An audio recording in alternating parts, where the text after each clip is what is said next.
Baik, Assalamualaikum warahmatullahi wabarakatuh. Sebelumnya perkenalkan, nama saya Nurainah dari Prodi S1 Kebidanan Universitas Borneo Tarakan. Baiklah, pada kesempatan kali ini saya akan menjelaskan sedikit mengenai kegawatan medis, di mana kegawatan medis ini terdiri dari 3 topik, yaitu trauma, kedua faktor, dan pendarahan. Jadi yang pertama ada trauma atau cedera.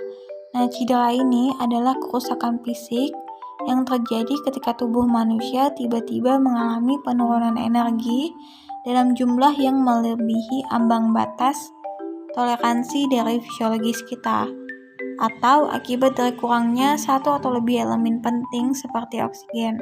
Ini menurut WHO 2014. Nah, cedera ini terdiri dari beberapa macam.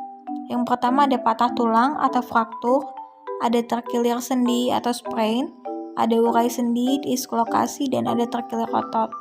Berdasarkan skalanya, cedera ini ada 2, yaitu ringan dan berat. Penyebab cedera sistem otot rangka yang pertama yaitu semua gaya yang cukup kuat yang dapat membuat kerusakan. Lalu pada olahraga biasanya terjadi karena perenggangan yang tidak cukup dan dilakukan dengan tidak benar.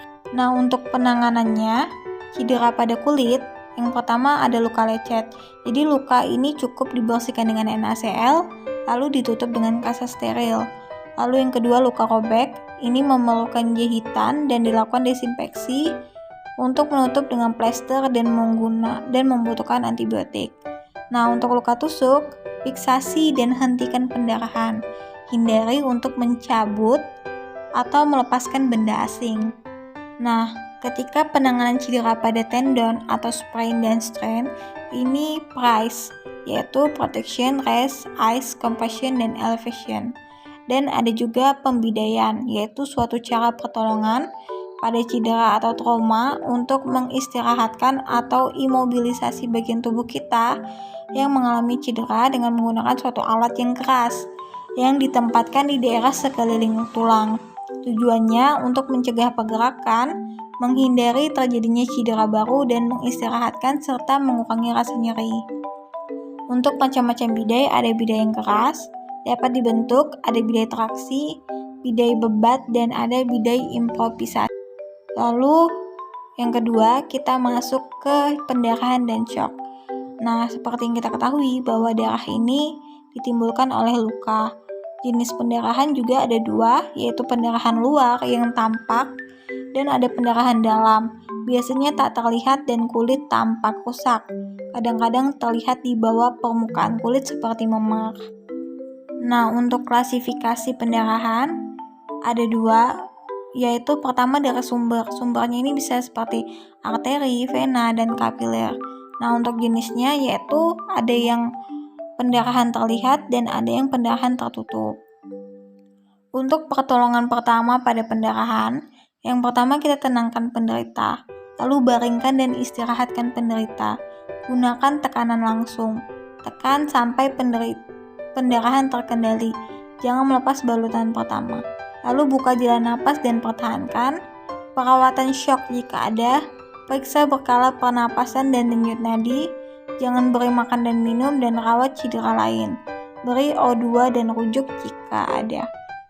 Lalu untuk shock ini adalah gangguan sistem sirkulasi di mana sistem kardiovaskular atau jantung dan pembuluh darah tidak mampu mengalirkan darah ke seluruh tubuh dalam jumlah yang memadai yang menyebabkan tidak adekuatnya perfusi dan oksigenasi jaringan.